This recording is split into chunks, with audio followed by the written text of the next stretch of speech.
primeiro lugar, eu quero agradecer a comissão organizadora, né, os alunos que organizaram esse evento e que me sinto lisonjeado em poder participar e ter sido convidado para conversar um pouquinho com você sobre esse assunto que inicialmente dá medo em quem desconhece. Depois que a gente tem um domínio sobre ataque e arritmias na sala de emergência, é um assunto muito legal. Eu te digo assim, se eu tivesse a possibilidade de ter um hospital só para ataque e arritmia de sala de emergência, eu passava o dia inteiro lá, porque é uma coisa muito legal de se tratar. Tá? O que a gente precisa ter como médico no futuro para poder lidar com esse tipo de coisa? Duas coisas, em base, assim. Paciência, né? Tentar manter a calma, saber que isso aqui não é um bicho de sete cabeças, a gente vai conseguir organizar as ideias depois. E além da paciência, saber lidar com o desfibrilador.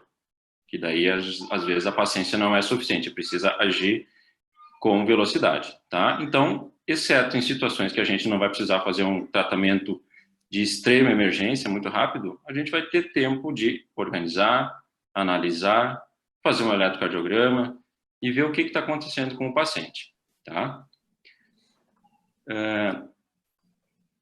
Inicialmente, a gente tem que fazer um tratamento padrão para todo doente que chega na emergência com uma suspeita inicial de um ataque à arritmia, né? O paciente não necessariamente vai chegar se queixando de palpitações, tá? Eu dou exemplo, por exemplo, da fibrilação atrial. Fibrilação atrial, o sintoma mais comum, mesmo no início de sintoma, não é palpitação, é cansaço, tá? Então, às vezes, nós vamos desconfiar que o paciente tem um ataque à arritmia pela própria queixa de que o coração está acelerado, está batendo no peito mais rápido, está descompassado, ou o paciente conseguiu palpar o pulso e viu que estava com aceleração do ritmo, ou o paciente vai ter queixas inespecíficas e na triagem, na avaliação inicial da emergência, que a gente faz protocolo de triagem, geralmente o protocolo feito é o protocolo de Manchester, vai se verificar que o paciente está com aceleração da frequência cardíaca. Tendo sido verificado isso, tendo a certeza que o paciente tem uma aceleração da frequência cardíaca, um ritmo taquicárdico, ele vai entrar no protocolo MOVE, né? A gente costuma dizer que protocolo MOVE para todo mundo que se move, porque se não se move é parada cardíaca e aí é protocolo ACLS, tá? O que é o protocolo MOVE? É monitorização, oxigênio e veia, e isso é para todo mundo. Todo paciente que entra direto numa sala de emergência, ele tem que ficar num ambiente como esse, que está exemplificado na figura. O que é monitorização? Não é fazer o eletro, é colocar o paciente com monitorização. E aqui a gente tem um monitor cardíaco, mesmo monitor que tem em qualquer UTI. Tá? Esse monitor também tem que ter na sala de emergência. Neste monitor a gente vai verificar, numa derivação, qual é o ritmo do paciente, se é taquicárdico ou não. E também a gente tem como ter uma noção se o QRS é estreito ou o QRS é largo. Tá? Então todo mundo tem que deitar, botar os eletrodos no peito, né, e ficar monitorizado. Oxigênio, não necessariamente o nosso paciente vai precisar receber oxigênio suplementar, mas em muitas circunstâncias ele pode vir a necessitar de uma forma urgente e rápida, se houver alguma descompensação respiratória ou uma instabilidade, mas ele tem que estar com esse oxigênio pronto para, se for necessário, utilizar. E aqui nessa imagem a gente tem uma parede onde tem entradas de oxigênio, de ar comprimido e de aspiração. Isso tem que estar pronto. Não basta estar no hospital e saber que no hospital tem oxigênio. Ele tem que estar com o aparelho do oxigênio, que é esse verdinho aqui. Tem que ter uma pressão adequada, tem que ter uma linha que conecte o oxigênio até o paciente e um dispositivo que oferte oxigênio para o paciente. Seja ele um catéter nasal, aquele caninho que coloca dentro do nariz, ou um óculos nasal, que é aquela pronguinha que vai atrás da orelha, ou uma máscara de Venturi, ou uma máscara de Hudson, que é uma máscara Venturi com reservatório, né? Cada uma dessas, e nessa sequência que eu falei, consegue ofertar uma fração inspirada de oxigênio cada vez maior, tá? Agora, verificados os sinais vitais, o paciente tem uma saturação de oxigênio adequada em ar ambiente, ele não precisa oxigênio suplementar, tá? Mas tem que ficar em observação. E veia é pegar uma veia, ter um acesso venoso, né, disponível para a gente poder fazer a administração da medicação, tá? Mesmo que o paciente esteja estável, tranquilo. Ele pode estar experimentando um ataque à arritmia estável, está tudo muito bem, por exemplo, uma taquicardia ventricular. Botou no monitor, QRS largo, ritmo taquicárdico, a saturação está boa, a pressão está boa, o paciente está tolerando aquela frequência cardíaca e vocês estão tranquilos conversando com o paciente. E essa nossa taquicardia ventricular, ela pode virar uma fibrilação ventricular. E aí nós vamos ter que fazer o protocolo da CLS e fazer adrenalina endovenosa. E se a veia não estiver pronta, pega, vai levar tempo. Então, é protocolo para todo mundo. Nem que seja uma taquicardia sinusal. Vai precisar ter monitorização, o oxigênio disponível e um acesso venoso, tá? Dito isto, a gente tem o paciente no ambiente controlado. Essa é a ideia, colocar o paciente no ambiente controlado, tá? E a primeira medida que vai ser o divisor de águas na nossa avaliação do paciente com taquiarritmia é saber se ele tem uma taquicardia estável ou uma taquicardia instável. O que é uma taquicardia instável?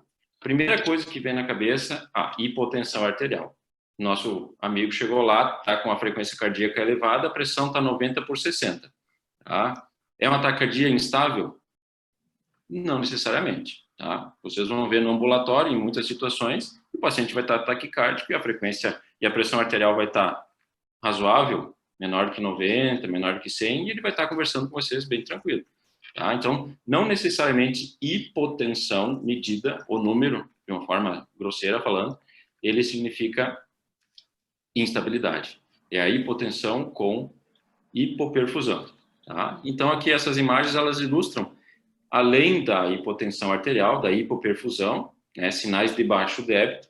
Por exemplo, aqui, esse monitor é de um paciente com ataque à arritmia de QRS estreito, com a frequência cardíaca de 185, e que tem, esse paciente já estava internado no hospital, porque tem uma linha arterial aqui, uma pressão arterial invasiva, que está mostrando uma pressão de 49/35.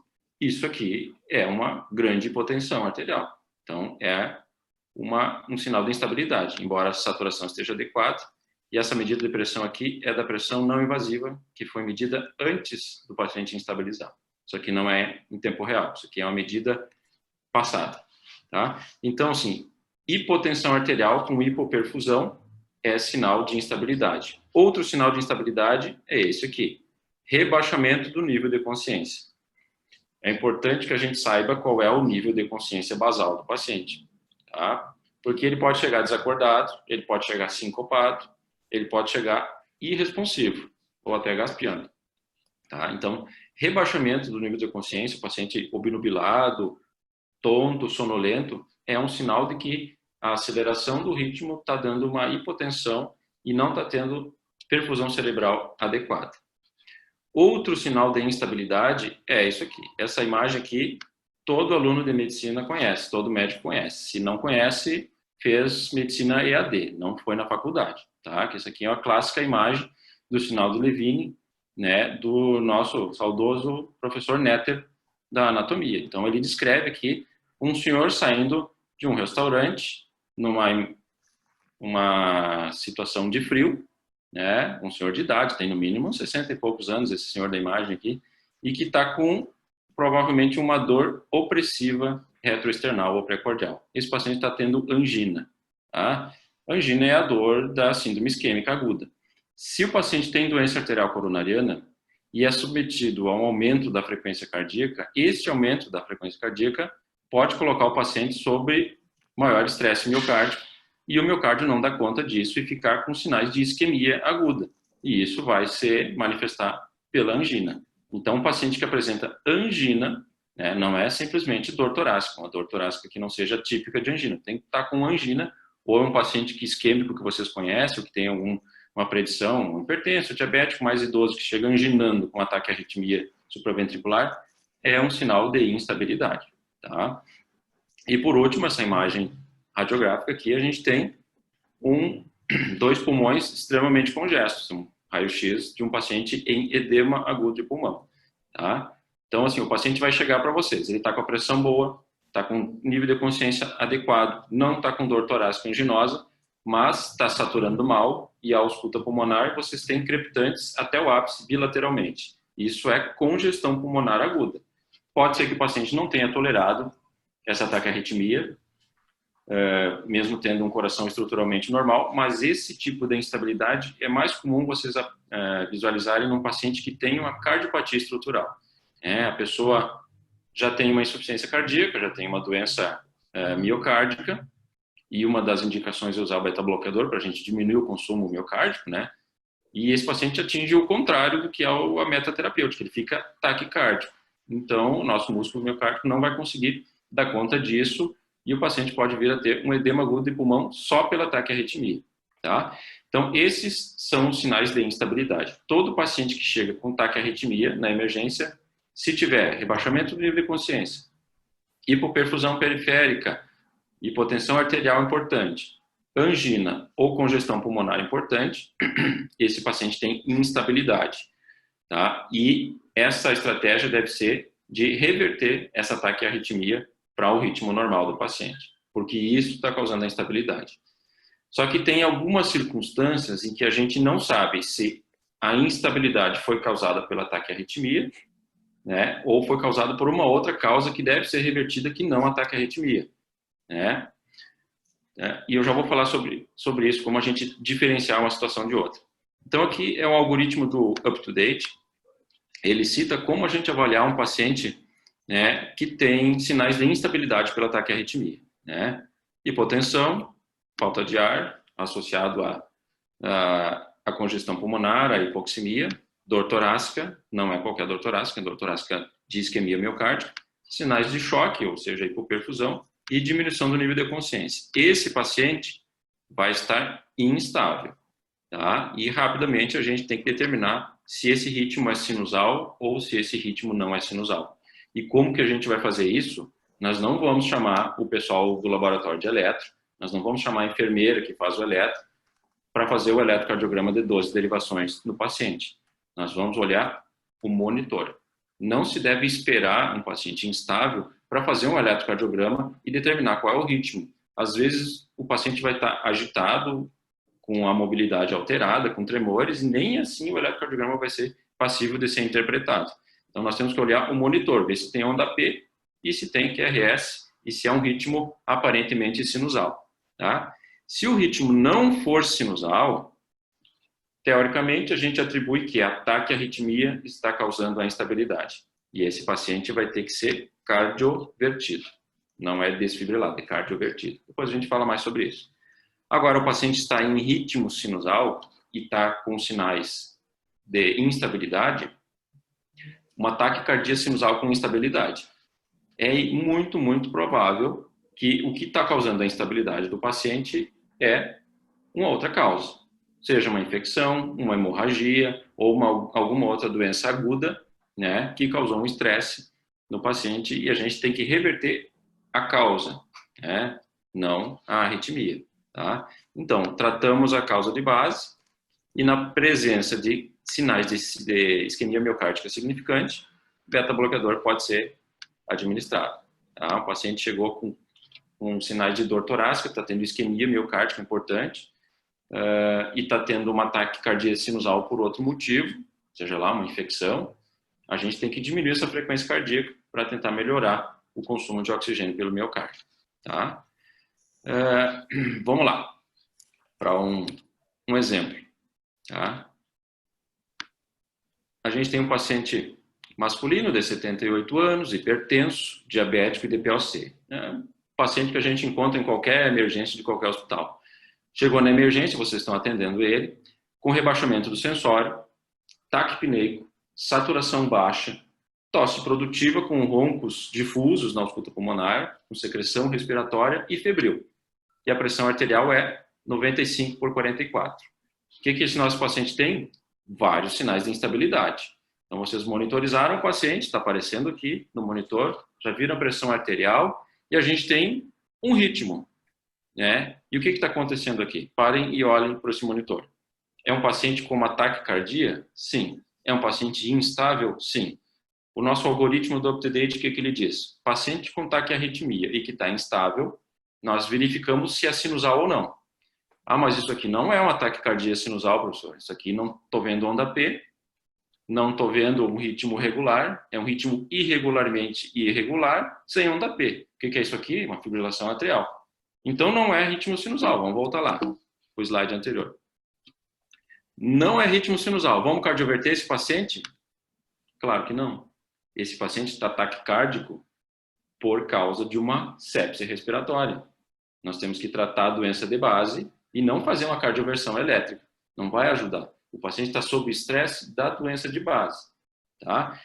Então, assim, é só para... Esse é um detalhe que vocês ficariam na dúvida se for seguir à risca o algoritmo de tratamento de taquiarritmia instável. Se não é sinusal, a taquiarritmia está causando a instabilidade, a não ser que o paciente tenha uma causa bem estabelecida e que faça uma taquicardia sinusal ou geralmente faça uma taquicardia atrial. Aqui nós vamos dar antibiótico, vasopressor, volume, né? E vamos manter uma via aérea segura para esse paciente, tá? Primeira coisa, então, determinar, colocar o paciente em um ambiente seguro. Depois, determinar se o paciente tem um ataque à arritmia estável ou um ataque à arritmia instável. E, em terceiro lugar, a gente verifica se é um ataque à arritmia com QRS estreito ou com QRS largo. O que é QRS estreito e QRS largo? É isso aqui. São duas taquiarritmias, tá? Aqui a gente tem uma taquiarritmia com QRS estreito. O que é um QRS estreito? QRS menor que 120 milissegundos.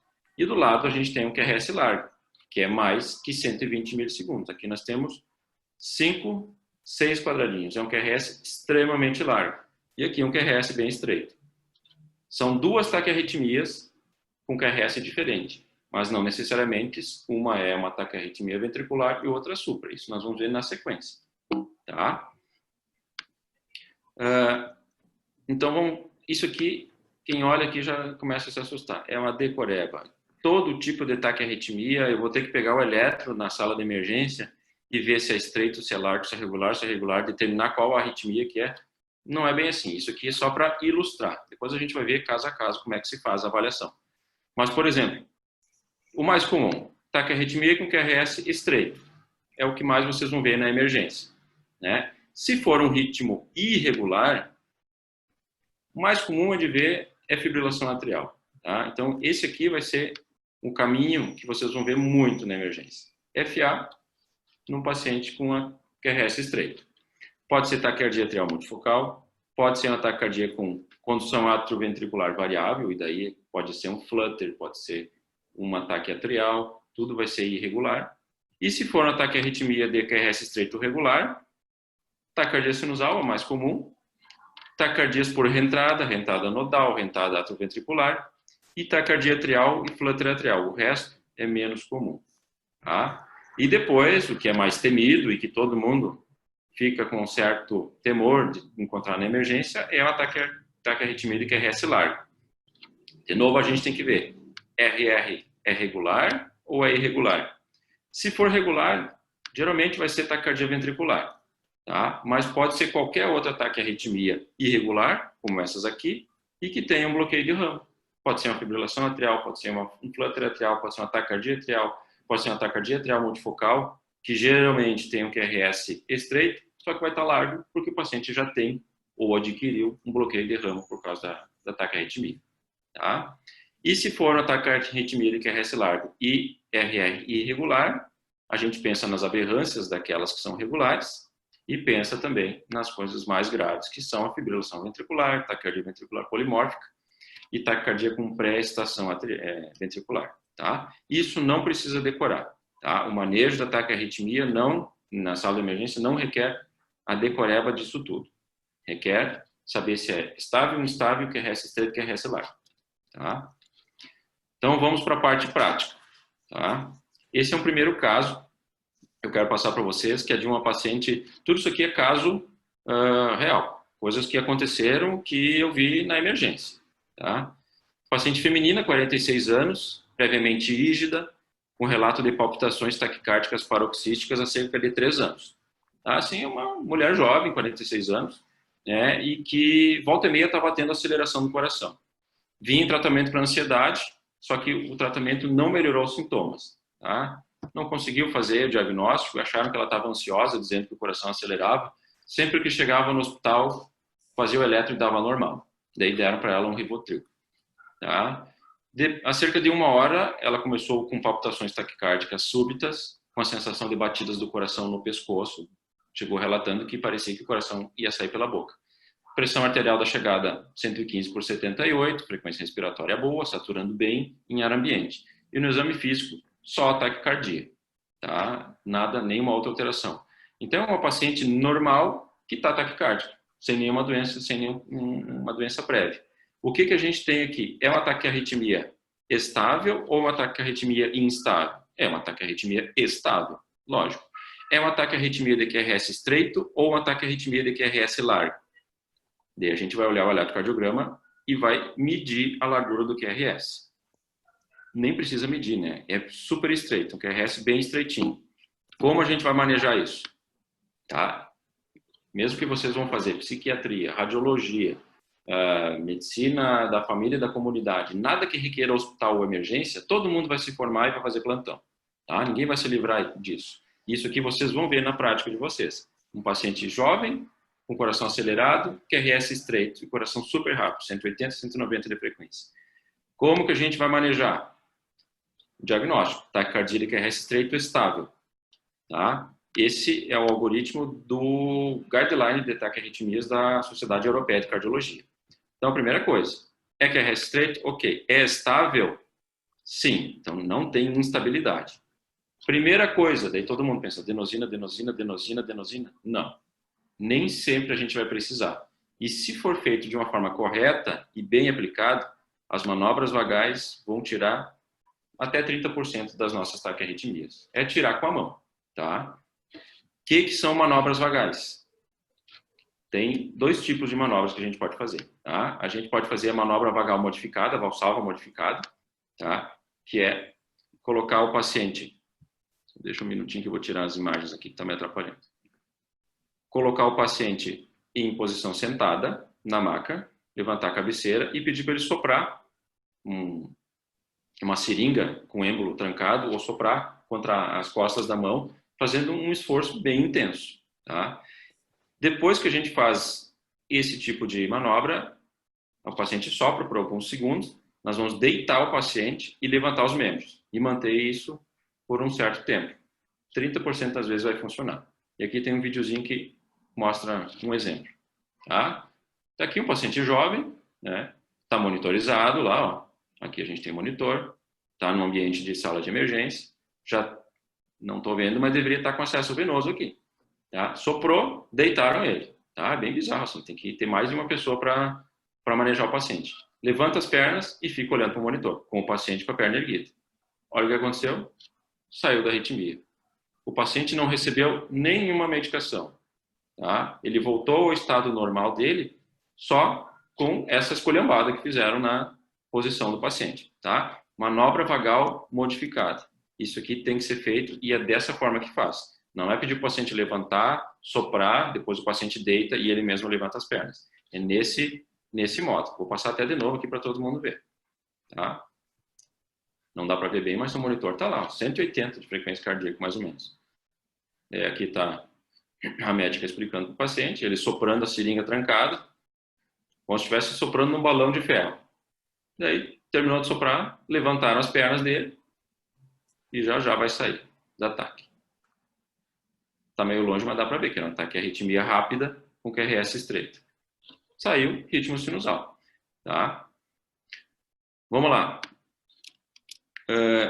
Não funcionou.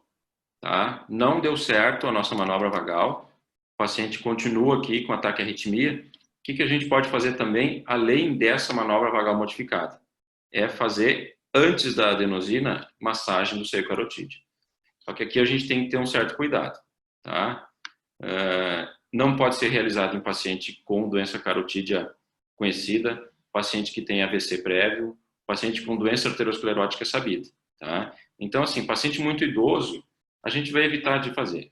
Mas um paciente mais jovem, além de não ter nenhuma doença que nos chame a atenção, um diabético ou um paciente com uma doença coronariana, a gente sabe que a aterosclerose está no coração, ela também pode estar no pescoço, geralmente ela é difusa.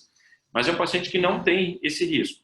Nós vamos auscultar as carótidas, se não tiver sopro, nós vamos fazer a massagem no seio carotídeo. Tá? E esse é o tirar com a mão. tá? Que se vocês fizerem bem direitinho, muitas vezes vocês vão conseguir. Vocês vão pegar aqui a cartilagem, o gogó, o pomo de Adão, né? E vocês vão, nessa linha, onde está a cartilagem tireoide, vocês vão passar até onde está a carótida, tá? Numa linha, uma região linear. Vocês mesmos podem fazer em vocês. Está aqui o pomo de Adão. Passa para o lado, onde vocês encontram a carótida, vocês vão palpar ela, e nessa região vocês vão notar que tem um calombinho, tá? Tem como se fosse um aneurisminha ali na artéria, mas na verdade é o botão carotídeo, tá? Eu costumo dizer para o paciente assim, doutor, o que o senhor está fazendo? Não, estou procurando o botão de desligar a arritmia. Então fica quieto aqui que eu vou apertar o botão, e a gente encontra essa região onde está pulsando e fica massageando. Aperta, solta, né? Tem que apertar mesmo e perguntar para o paciente se ele está tendo não está desconfortável ou não. E nesse apertar e soltar, muitas vezes nós vamos conseguir que a arritmia saia. E o paciente não recebeu nenhuma medicação, só a mão do médico resolveu, tá? Então, gente, não saiam tocando adenosina em todo mundo, tá? Se o paciente não tem o risco de ter doença carotídea, vocês façam uma massagem sem carotídeo, antes façam uma manobra vagal modificada, tá? Muitas vezes a gente vai conseguir reverter a arritmia. Mas daí não adiantou, manobra vagal não funcionou, tentei mais de uma vez, vamos fazer adenosina? Vamos fazer adenosina. Se não funcionar, podemos fazer verapamil, diltiazem ou beta-bloqueador. Só que o nosso nível de evidência aqui é um pouquinho pior. A gente tem um nível de evidência tão bom da adenosina quanto da manobra vagal. Vê que é indicação 1, nível de evidência B. Então, a mão do médico é tão efetiva quanto a adenosina para tirar um ataque de arritmia supraventricular de QRS estreito, regular, tá? Então, vamos lá para a adenosina, tá? O que a gente tem que cuidar na administração da adenosina? Vocês vão fazer muita adenosina nos plantões de vocês na emergência. A gente tem que evitar dar ela em pacientes que tenham contraindicação à adenosina, tá? Qual que é a clássica contraindicação a adenosina? É broncoespasmo. O paciente tem asma, tem DPLC, é uma asma que não está tratada, o paciente está com broncoespasmo, ou está muito congesto pela taquiarritmia e está com broncoespasmo, vocês não vão fazer adenosina, tá? Vocês vão optar pelas outras drogas que tem ali, que tem um nível de evidência um pouquinho menor. Mas não, o paciente não tem asma, não tem contraindicação, nós vamos administrar adenosina, tá? O que a gente faz? Acesso venoso, tem que ter um acesso venoso bom, não pode ser uma veiazinha assim de cima da mão que corre lento. Uma seringa de adenosina, uma seringa de soro, tá? Vocês vão colocar as duas na dânula é a borboletinha, aquela torneirinha que a enfermeira coloca no acesso venoso. Uma seringa cheia de soro, uma seringa cheia de adenosina. A adenosina são 6 miligramas em cada ampola, e essa é a dose que a gente começa. Então a gente quebra a ampola, coloca 6 miligramas na ampola, antes explica para o paciente que ele vai ter uma sensação que ele vai para o céu e vai voltar. Tá? A adenosina dá a sensação de morte iminente, porque ela faz um bloqueio no nódo atrioventricular. Tá? E esse bloqueio ele dura 7 segundos, que é o tempo de vida útil da droga. Tá? Então, assim, ninguém tem problema de condução quando faz a adenosina, porque a adenosina ela fica durando 7 segundos no corpo humano, depois ela some. Tá? Então, explica para o paciente que ele vai ter uma sensação ruim, é que nem pular de bungee jump, ele vai estar no 180 e vai parar no 50 de frequência cardíaca. Né? Isso dá uma sensação estranha. Depois vai voltar tudo ao normal. Tá? E vocês vão administrar rápido, é em bolos, é super rápido, tá? E depois dessa administração, já administrar o soro, porque vocês não podem perder droga na linha que está entre o acesso venoso e a veia do paciente. Sendo administrada a adenosina, geralmente ela faz isso aqui. Está lá no nosso monitor. Korkma, rahat ol. E aí? Tamam, oluyor. Tamam, bekle. Rahat ol, şimdi düzeleceksin. Tamam, şimdi düzeleceksin. É isso aqui que vai acontecer. Tá? Vamos passar de novo. Veio que saiu para um ataque cardíaco sinusal. Tá? 127 de frequência. O que vai acontecer? Ele vai dar uma pausa transitória. Isso aí é poucos segundos depois que ele diminui. Olha aqui. Saiu um batimento sinusal, uma pausa, alguns batimentos de saída ventricular, e depois ele retorna. Às vezes acontece, não é tão infrequente, de dar uma linha reta, fazer uma sistolia. Tá? A nossa pausa do efeito da adenosina ele pode durar alguns segundos. Mas assim, não entre em pânico. Vai passar e o paciente vai voltar ao ritmo normal. Tá? Administramos a nossa adenosina. Qual a resposta? Nada, nenhum efeito. É comum? Sim, é muito comum. Qual é a principal causa? Dose inadequada. Eu tenho medo de fazer adenosina, vou fazer lento, para o paciente não ter problema. Eu tenho medo que dê um broncoespasmo, vou fazer lento. Não, nem faz um soro depois, faz rapidinho, não fazer devagar para não dar problema. Totalmente errado. Adenosina ou tu faz ou não faz. Se é para fazer, tem que fazer rápido, tá? Alentecimento e depois a reaceleração. O paciente estava com ataque de arritmia e daí os QRS começaram a se afastar e depois começou a juntar de novo. O que aconteceu? Diminuiu a condução pelo nó do atrioventricular e começou a passar o efeito da adenosina, a condução voltou a acelerar de novo. Isso acontece na taquicardia sinusal, numa taquicardia atrial automática.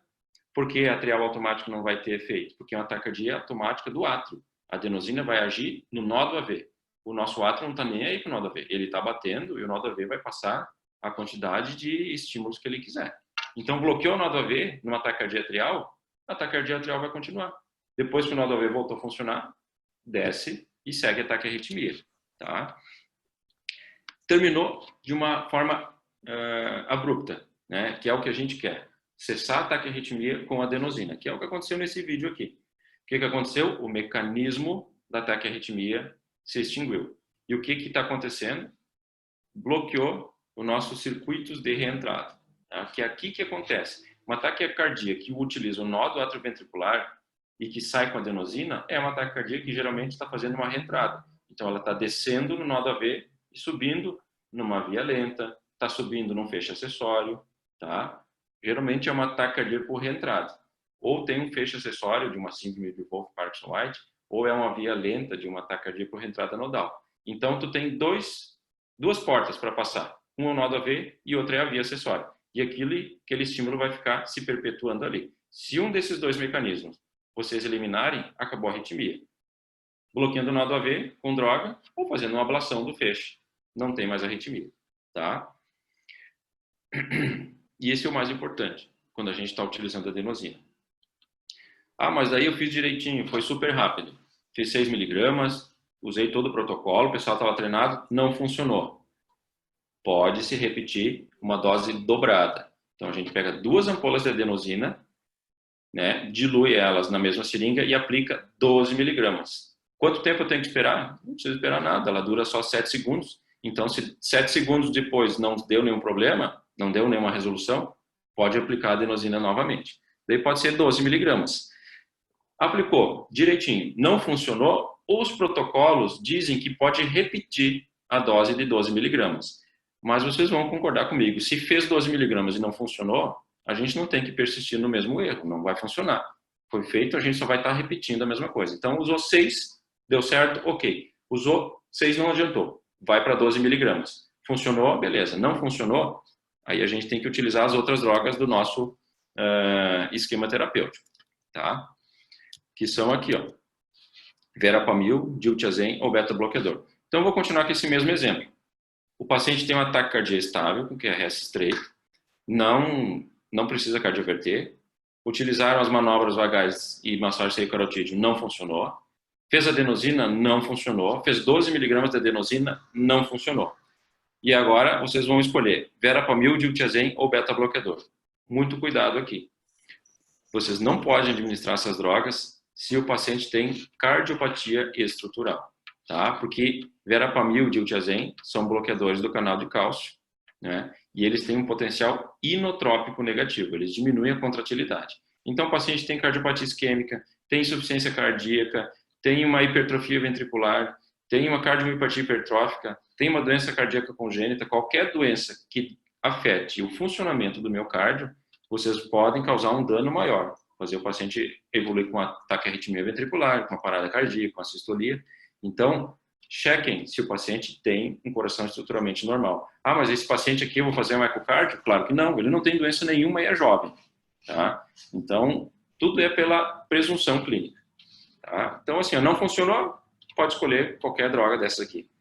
Tá? Primeiro, verapamil, diltiazem, depois beta-bloqueador. É 2A para os dois, né, o nível de recomendação, mas o nível de evidência é um pouquinho pior do beta-bloqueador, que é só com opinião do especialista.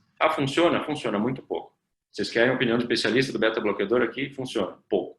Então, deem as outras drogas. Tá? Próximo caso, paciente masculino, 69 anos, hipertenso, diabético, cardiopata isquêmica, e já é um paciente mais doente.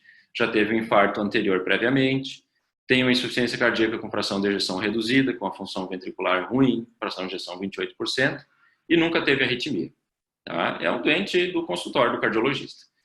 Chegou na emergência com palpitações taquicárdicas, sudorético, com dificuldade para respirar, saturando 90% em ar ambiente. O paciente estava ruim, disfuncionado.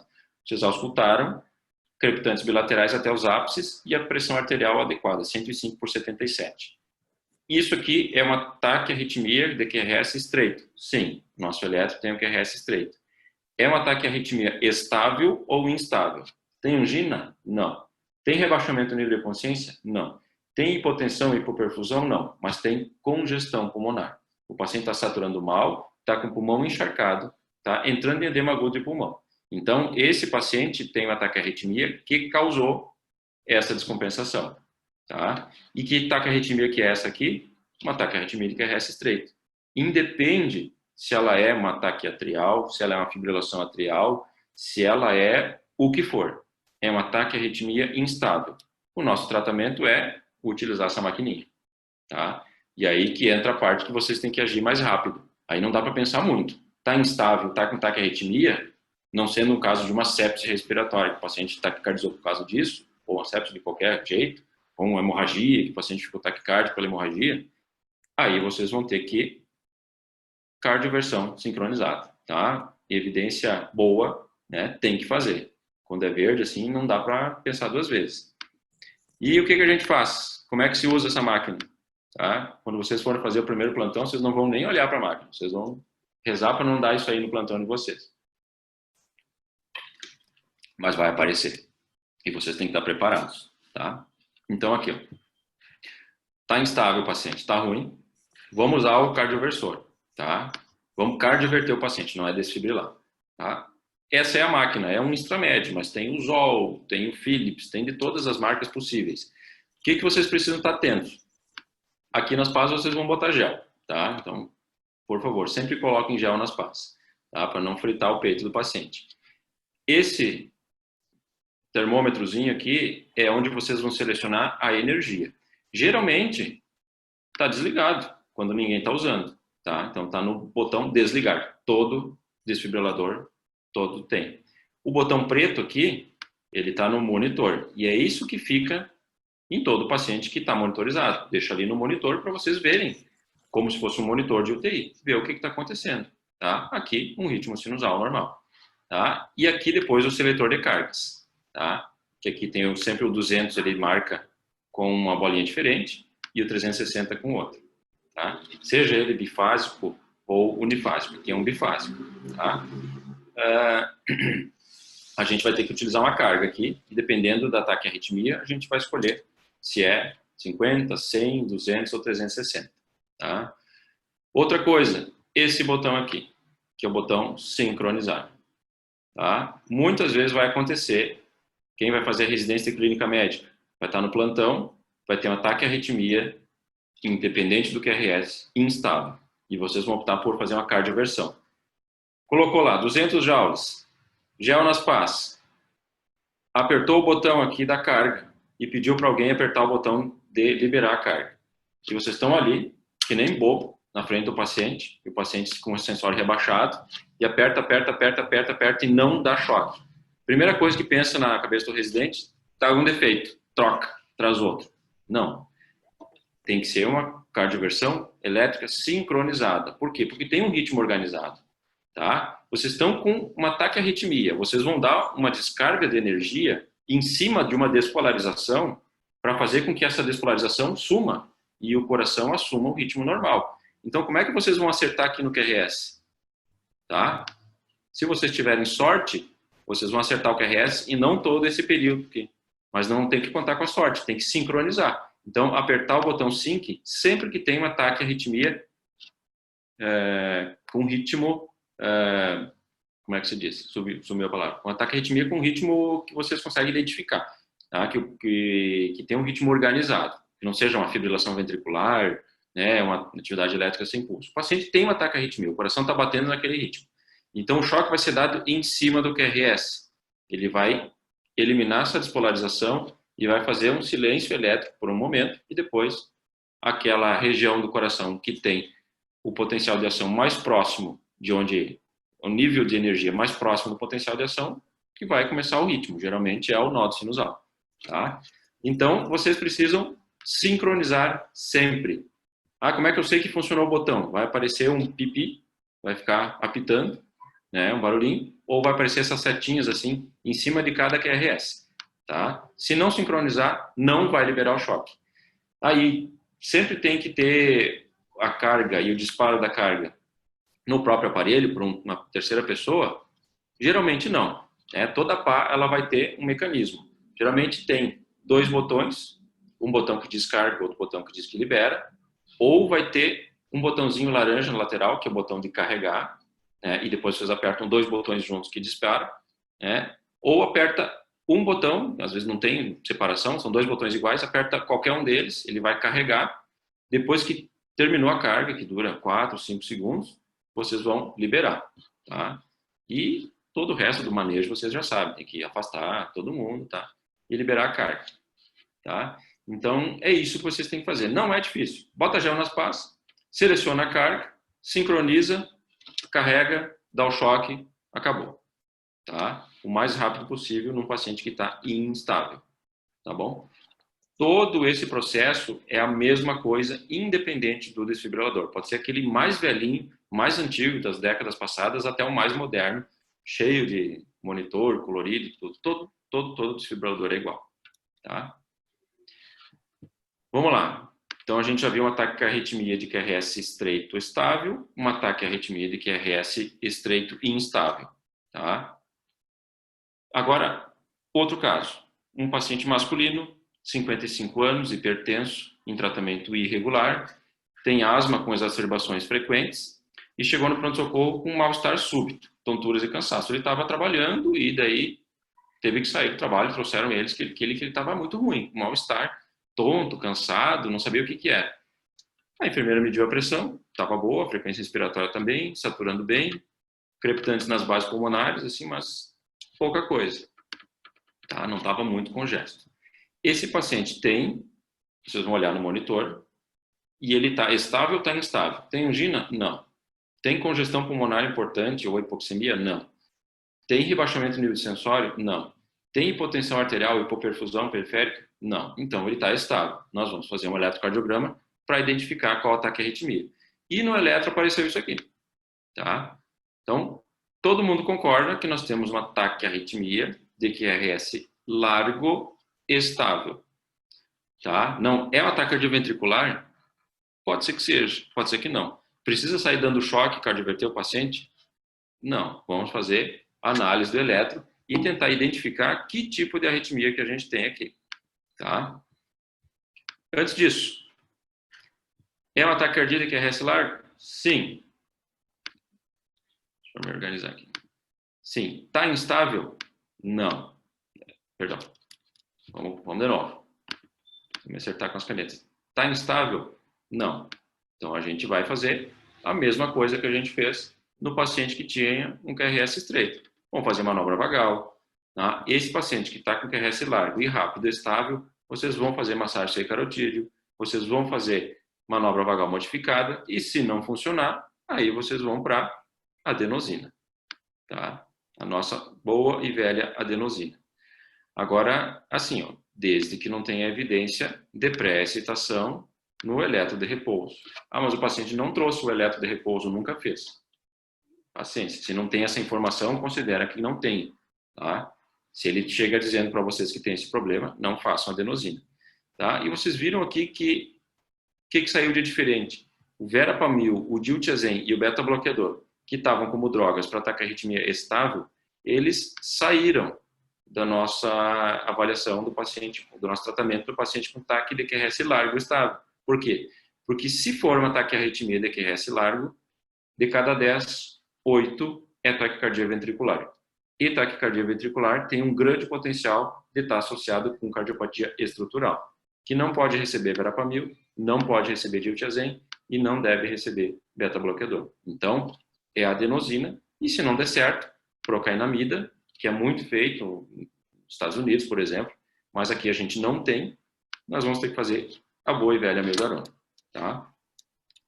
Mas vamos lá, esse eletro aqui, tá? A gente entrou em consenso de que é um ataque estável, nós vamos fazer manobra vagal, não vai funcionar talvez, nós vamos fazer massagem cerebrocarotídeo, talvez não funcione, então a gente vai fazer adenosina. Não, o paciente não diz que nunca teve pré-estação ventricular, Wolff, Parkinson White, e o eletro não demonstra isso, tá? Então a gente vai fazer adenosina. Fizemos adenosina, não funcionou, dobra a dose, não funcionou, faz a amiodarona, e daí aquela dose, 300 miligramas de ataque em 20 minutos, e depois dose de manutenção de 6 ampolas em 250 ml de sorofício. Corre em 24 horas, tá? Mas isso a gente pode aprofundar mais adiante. Mas o diagnóstico do eletro, vocês vão chutar que é TV? Se vocês não souberem fazer isso, tratem como TV, porque 80% das vezes vai ser TV, tá? E outros 20% vai ser um ataque supraventricular com aberrância. Mas vamos ao diagnóstico desse eletrocardiograma, tá? Aqui vocês têm o algoritmo de Brugada, tá? Para ataque cardíaco QRS largo, que pode ser um ataque supraventricular com aberrância ou um ataque cardíaco ventricular. Como que a gente faz essa diferenciação? A gente pode fazer isso nesse paciente? Pode, por quê? Porque o paciente está estável, ele está com a pressão boa, sensório bom, ele está deitado ali se queixando daquele mal-estar. Tá? Então a gente vai fazer o diagnóstico. Para o algoritmo de Brugada e os outros algoritmos de ataque cardíaco ventricular, se leva em consideração como é a ativação ventricular. Porque a gente tem o quê? Um monte de ventrículo no eletro, QRS muito rápido. Esse ventrículo despolarizou de uma forma lenta, inicialmente, ou de uma forma rápida, inicialmente. Quando nós temos um ataque cardíaco ventricular, vocês imaginem o ventrículo, o músculo ventricular, e é um ataque cardíaco ventricular. Então, o estímulo começou no ventrículo. Se começou no ventrículo, começou no músculo. E se começou no músculo, vai se perpetuar músculo a músculo, né? O músculo do miocárdio, ele é capaz de perpetuar uma onda de despolarização? Sim, toda célula miocárdica é, exceto a célula necrosada, morta, tá?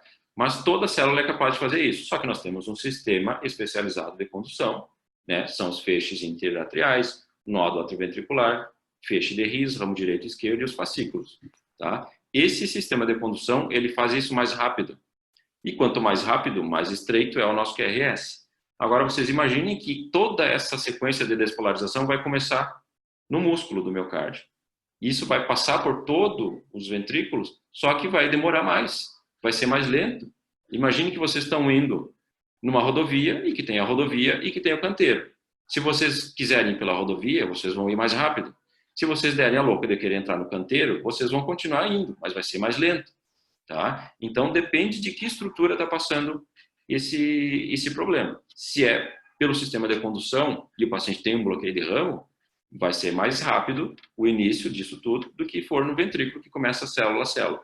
E é geralmente isso que é medido nesses algoritmos. Então vamos lá, esse aqui é o Brugada. Precisa saber de cabeça? Não. Se vocês tiverem um celular no plantão, vocês abrem lá qualquer aplicativo, botam no Google, carreguem uma foto, vocês estão com o manual de vocês, vai ter lá. Algoritmo de Brugada, primeira pergunta. Ausência de R sobre S em todas as precordiais. O que é isso? Do V1 até o V6, todas, não pode começar com R e depois S. Não pode ter R no início e S depois. E é R maiúsculo, S maiúsculo. Ah, o que é a diferença do maiúsculo para o minúsculo? Se tem mais de um quadradinho. Se tem uma onda de mais de um quadradinho de amplitude, vai ganhar um nome maiúsculo. Se tem uma onda de menos de um quadradinho, minúsculo. Então é um QRS que começa com uma onda R bem pequenininha, depois a S, vai ser R minúsculo, S maiúsculo. Então aqui vocês vão olhar do V1 ao V6. Não pode começar com R e depois ter S. Vamos ver isso aqui? Então vamos olhar o V1. Bah, não tem R, né? O V1 aqui está começando com Q. Então esse V1 aqui já não tem R sobre S, é um QS. V2, desce direto uma onda Q. V3, desce direto uma onda Q. V4, aí já pode parar por aqui. No V4 tem uma onda R. Tem um quadradinho? Não, é muito pequeno. É uma onda R que é assim, R minúscula. Então vamos para o V5. Aí matou. No V5 tem uma onda R e depois tem uma onda S. Então esse complexo QRS é lido como RS. Então não tem ausência de RS em todas as pré-cordiais. Então a primeira pergunta do critério de Brugada é não. Se for sim, seria taquicardia ventricular. Então aqui a gente já mata. Por que existe esse critério? Porque ausência de R sobre S em todas as pré-cordiais. Vocês imaginem, do V1 ao V6 está aqui do lado esquerdo do peito, né? Toda despolarização que seguir pelo sistema normal de condução vai começar no nódo sinusal e vai descer até os ventrículos. Então vai ir em direção às derivações pré-cordiais, um pouco mais para a esquerda, um pouco mais para a direita, depende do eixo de despolarização do paciente. Agora vocês imaginem que o estímulo começa lá embaixo, começa no ventrículo. Então ele vai despolarizar o ventrículo e vai fazer o caminho inverso. Então vai mirar onde? Lá no ombro direito, que é o AVR, e vai fugir das derivações pré-cordiais. Por isso que não tem R, por isso que fica como tudo negativo, tá? Então essa é a explicação desse primeiro critério de Brugada. No nosso eletro aqui deu não. Segundo critério de Brugada, do pico da onda R, porque agora a gente sabe que tem uma onda R, né? Não tem como analisar o segundo critério de Brugada se o primeiro dá para TV. Pico da onda R até o nadir da onda S, mais que 100 milissegundos. O que é isso? Vamos pegar aqui, ó. No V5. Aqui está o pico da onda R. E aqui o nadir da onda S. Vamos desenhar um macro aqui. Daqui até aqui. Aqui é o pico da R, é uma R maiúscula. E aqui é o nadir da S. Desse ponto até esse ponto, a gente vai ver quanto que andou o nosso eletrocardiograma. Ou seja, qual a velocidade. Se a primeira onda é a R e a segunda é a S, da primeira para a segunda é o começo da despolarização ventricular. Se esse começo é mais que 100 milissegundos, ele é muito lento, porque passou célula a célula do miocárdio. E daí é uma taquicardia ventricular. Por definição, mais do que 2,5 quadradinhos, que é 100 milissegundos. Vamos medir aqui. Começa aqui e termina aqui, tem no máximo 2, é muito pequeno. Tá? Não tem mais que 100 milissegundos do pico da R até o nadir da S. Então, o nosso segundo critério de Brugada não deu para TV. Dissociação atrioventricular. O que é dissociação atrioventricular? É o que acontece tipicamente na taquicardia ventricular. A gente tem um átrio batendo na frequência que ele quiser. É uma taquicardia ventricular, né? Então o átrio está lá, pode ser em ritmo sinusal, fibrilação atrial, qualquer arritmia ou no ritmo normal. E o ventrículo está acelerado.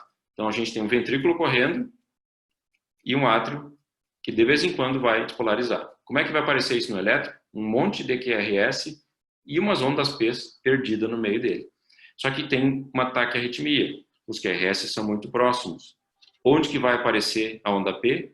No meio do QRS, no meio do segmento ST. Então a gente tem que procurar no meio do QRS, no meio do segmento ST, se tem alguma quebradinha, assim, por exemplo. Se tem uma outra onda esquisita que não tinha em todas as outras derivações. Essa pode ser uma onda P. Não é isso aqui, por exemplo, ó, que tem uma onda R e que vem a S com um degrau. Aqui no D3, ó, tem um degrau, mas isso aqui ele se repete. Não é dissociação atrioventricular, porque tem que ter pouca P e muito QRS para ser uma taquicardia ventricular. Tá? Esse é um critério que, se aparecer, tem 100% de especificidade para ser taquicardia ventricular, mas é muito difícil de encontrar. Se apareceu, é TV. Nesse eletro que tem, olha, pode usar lupa, pode procurar a torta direito, que não aparece. Não tem dissociação atrioventricular. É bem difícil de ver. Então, não. Então, assim, ó, 75% do nosso algoritmo de Brugada aqui deu que não é taquicardia ventricular. Mas vamos para a última, bloqueio de ramo atípico. Se a gente tem uma taquicardia de QRS largo, a gente vai ter um bloqueio de ramo, ou esquerdo ou direito, tá? Porque o QRS é largo, mais que 120 milissegundos. Agora, se a arritmia, ela obedece o sistema de condução, ela vai passar pelos ramos do feixe de His e vai ter um bloqueio de ramo direito ou esquerdo do jeito que vocês conhecem, bloqueio de ramo esquerdo e bloqueio de ramo direito. Agora, se essa despolarização ela começar no músculo, célula a célula, toda essa despolarização vai ser bagunçada. Não vai obedecer à sequência normal de condução dos bloqueios de ramo e do ritmo sinusal. Por isso, o nosso bloqueio de ramo vai ser esquisito, não vai ser típico. O que a gente tem que saber aqui? O que é um BRE, o que é um BRD, no jeito normal. Esse é um QRS largo? Sim. É um padrão de bloqueio de ramo esquerdo ou direito? Bloqueio de ramo esquerdo. Por quê? Porque o QRS é negativo no V1 e positivo no V6. Tá? O que é a marca registrada do bloqueio de ramo esquerdo? A ausência do vetor de despolarização septal, que é aquela onda R no V1, que aqui não tem. Então, fugiu o primeiro vetor. Essa onda R no V1 é a mesma coisa que seria uma onda Q inicial no V6, que é o primeiro vetor de despolarização septal. Tem aqui? Não tem. Isso aqui é um bloqueio de ramo esquerdo. É um bloqueio de ramo esquerdo como qualquer outro? Sim. É um bloqueio de ramo esquerdo típico. Então, não é atípico. Nós temos aqui uma taquicardia supraventricular com aberrância. Pode ser uma taquicardia atrial, pode ser um flutter atrial, embora se fosse o flutter apareceria mais típico aqui as ondas de fibra de F, né, na linha de base. Pode ser uma taquicardia qualquer atrial e que está passando pelo nó do AV e pelo fecho de His, só que está fazendo aberrância de condução pelo ramo esquerdo, tá? Então aqui uma taque supra com aberrância. O tratamento é massagem sem carotídeo, manobra vagal modificada, adenosina, né? E outras drogas, porque está estável, tá? Se está instável, independente do diagnóstico, é cardioversão, tá? Então aqui a gente começou a ver. Cansaram do Brugada? Tem o VRK, tá? Que tem outro tipo de critério. Aqui já veio todo riscado, não era para estar assim. Tem o algoritmo de VRK. O que é isso? Ele olha ou só no AVR, para determinar se é TV ou TAC supra, ou ele faz outras perguntas que tem no Brugada também, mas que tudo quer dizer a mesma coisa. Né? Dissociação atrioventricular, a gente já viu. Se tem é TV, né? Óbvio.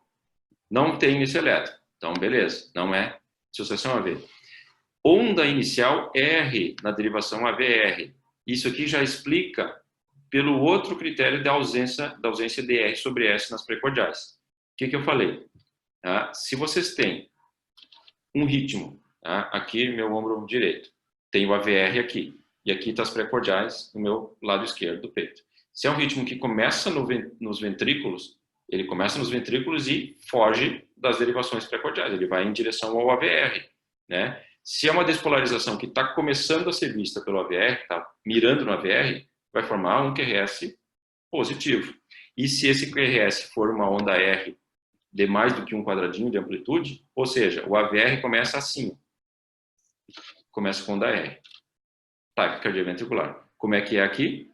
Começa negativo, tá? Então, não é TV por esse critério. A morfologia do QRS é improvável de ser um bloqueio de ramo ou um bloqueio fascicular? Não é BRD, ou BRE, ou BDAS, ou BDPI, ou uma soma deles? Se não é provável que seja isso, é TV. Mesma coisa do critério de Brugada. Agora, se é um bloqueio de ramo típico, a gente vai para o último critério, e isso aqui é difícil de fazer, tá? Mas eu vou explicar para vocês. Muita gente se confunde, é uma das partes mais difíceis de analisar critério para TAC supra ou TAC ventricular, que é VI sobre VT. O que é VI? V de velocidade, I, T inicial. Então, nós vamos pegar em qualquer derivação aqui precordial, tá?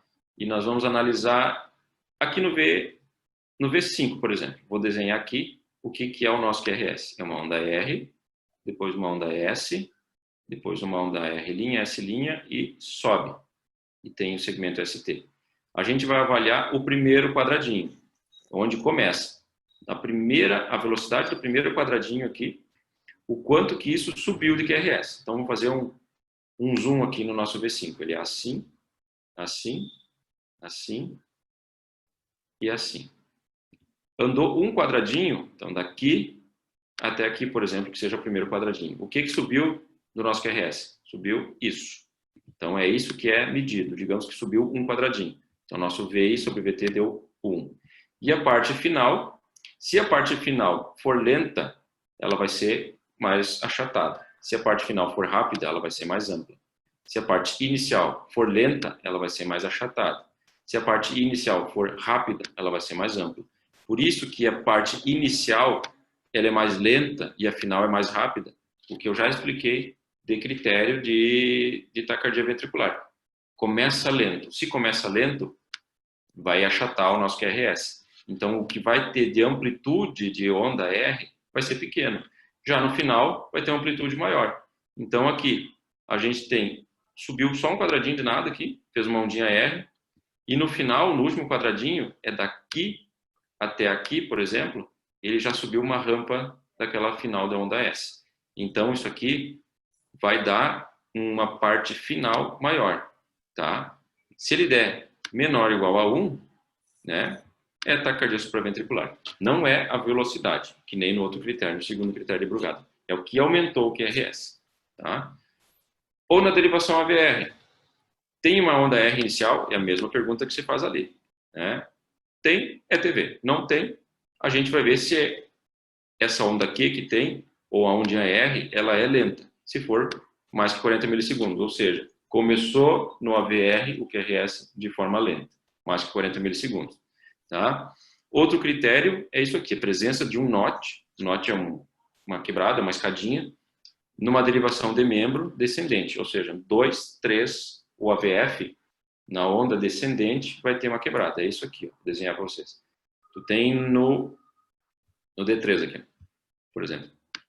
Tem uma descida e lá embaixo vai ter uma preguinha, como se fosse isso aqui que está acontecendo no V5, só que acontecendo aqui no D2, no D3 e no AVF, em um ou em mais de um deles. Não tem nenhum. Isso aqui não é o NOT. O NOT é lá embaixo, no finalzinho da onda S. Tá? Isso aqui se chama sinal de Josephson. E o último critério, a mesma medida que tem aqui. Então a gente mediu um monte de coisa para dizer que isso aqui não é um ataque cardioventricular. Tem outros critérios? Tem inúmeros. Por quê? Porque não existe um critério que tenha uma sensibilidade e uma especificidade 100%. Então você cria vários critérios, tem várias formas de avaliar.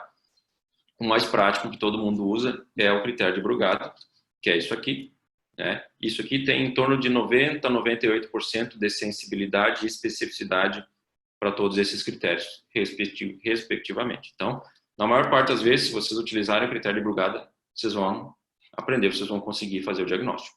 Então, a gente vê o que é um ataque supra com aberrância. Tá? Outro caso, né? Paciente masculino, 47 anos, tem uma válvula aórtica bicúspide com estenose severa dessa válvula, né? Porém, ele não tem sintoma nenhum, que é o normal de um paciente com estenose aórtica. Passa anos e anos mesmo tendo a válvula com estenose severa e não tem sintoma nenhum. Vocês estão lá, chegou no pronto-socorro com dor torácica opressiva, retroesternal, de forte intensidade, associada à dispneia. Deixa eu procurar aqui. Dispneia e hipoxemia. Ao exame físico tem um sopro sistólico com frêmito, né, 4 cruzes em 6, mais audível aqui na borda esternal superior direita, tem irradiação carotídea, típico da estenose aórtica. E está com crepitantes pulmonares bilaterais e com extremidades frias. O que esse paciente tem? Apesar de ele ser relativamente jovem, ele tem uma cardiopatia estrutural, ele tem uma válvula que não permite que o débito dele aumente, e ele faz uma taquicardia, e o nosso coração não vai conseguir aumentar o débito cardíaco para suprir as demandas do corpo. Então, ele começou a ter sinais de instabilidade, congestão pulmonar, dispneia e dor anginosa típica. Só que essa dor aqui não é de coronariopatia. Pode até ser, mas geralmente não é, porque o paciente que tem estenose aórtica, a dor dele, da estenose aórtica, é uma dor anginosa também. O que é isso aqui? É um paciente instável. Tá? Então, a gente vai fazer o que com esse paciente? Né? A gente vai cardioverter. Esse é o tratamento independente. O que eu vou ficar olhando aqui? É um bloqueio de ramo, não sei se é TV ou se é TV, não interessa. Está instável, está com ataque cardíaco que não é sinusal, e não é uma situação de uma sepse, por exemplo, que está ataque cardíaco por causa disso, cardioversão. Então, nós vamos lá, utilizar o nosso aparelho e vamos cardioverter. Tá? Agora, já dei o diagnóstico, mas vamos lá. Utilizando os nossos critérios, sempre que tem um ataque cardíaco de QRS largo, a gente vai verificar que se é uma TV ou um ataque supra com aberrância. Então, vamos utilizar o critério de Brugada, que é o mais simples e o que vocês vão utilizar na prática. Primeira pergunta do Brugada. Tem ausência de R sobre S em todas as precordiais? Vamos lá. V1. V1 já é R, S, R'. Então, já matou. Tem R no V1, tem R no V2, tem R no V3, tem R no V4, no V5 e no V6. Aliás, em todas as precordiais tem onda R. Tá? Então, o primeiro critério de Brugada não satisfaz. Pode ser que seja um ataque supra com aberrância. Vamos para o segundo. Do pico da R, aqui, por exemplo, medido no V3, ao nadir da S. Então, aqui do comecinho até aqui embaixo, quanto que andou? 2 quadradinhos e 80. Tem que ser maior que 100, tem que ter um início mais atrasado para ser um ataque cardioventricular. Então, o segundo não é. Terceiro, dissociação atrioventricular. Daí a gente vai procurar, no meio de tudo isso, se tem alguma onda P perdida. Ah, mas aqui tem uma quebradinha, ó, no V4, mas ela se repete em todos os outros. Isso aqui, o que é? Uma despolarização com um NOT. Tá? Eu não vejo, se alguém encontrar aqui, por favor, trocar o óculos, porque não tem dissociação atrioventricular nesse eletro. E a última pergunta é bloqueio de ramo atípico. Isso aqui é um ataque cardíaco com QRS largo, então a gente tem um bloqueio de ramo. É um bloqueio de ramo esquerdo, é um bloqueio de ramo direito. É um bloqueio de ramo direito, porque o padrão é atípico, o padrão R, S, R', com o segmento ST onda T invertido, ao contrário da polaridade do QRS. Então, aqui é um bloqueio de ramo direito. No V6, tem onda R e uma onda S empastada. E nas periféricas tem uma falsa impressão de que o QRS não é tão largo quanto é nas precordiais. Isso aí é típico no bloqueio de ramo direito. Então, isso aqui é uma taquicardia supraventricular, com aberrância de condução pelo ramo direito, que está instável. Então, nós vamos fazer cardioversão elétrica sincronizada. Nós vamos colocar a carga, nós vamos apertar no botão SYNC, e vamos dar o choque no paciente. Tá? Daí vão perguntar assim, a enfermeira vai perguntar para vocês, mas nós vamos sedar o paciente ou não? Vamos ou não vamos sedar? Depende. Se o paciente chegar em muito mau estado geral, muito mal perfundido, quase em ritmo de parada, sensório rebaixado, não está responsivo, aí vocês vão aplicar um protocolo de parada cardíaca.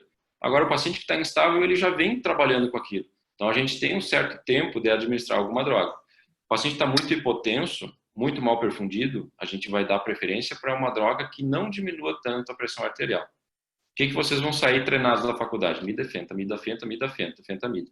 E isso aí baixa a pressão. Vocês vão ver depois, quando vocês sedarem pacientes, baixa a pressão arterial. Agora, o nosso amigo está com a pressão baixa, está com 90 por 50, está com 80 por 50, vai ser difícil a gente manejar esse paciente se a gente administrar uma sedação com midazolam fentanil. Então, a gente prefere, por exemplo, um etomidato, que é uma droga boa e que tem uma certa cardioproteção, diminui a chance de dar uma deterioração hemodinâmica. E o propofol, que é tão inofensivo, tão rápido, dá e passa. O propofol também baixa a pressão arterial. Tá? Então, muito cuidado com propofol, midazolam fentanil, se o paciente está instável com ataque à arritmia e essa instabilidade é por hipotensão. Tá? Procure utilizar o etomidato. Vamos adiante. Essa aqui, então, como a gente viu, um ataque supra com aberrância pelo ramo direito. Mais um casinho. É um homem de 57 anos, hipertenso, tabagista, com histórico de infarto anterior do miocárdio há 5 anos. Faz um tratamento para insuficiência cardíaca por ação de ejeção reduzida e chegou na emergência com tonturas e palpitações há cerca de meia hora.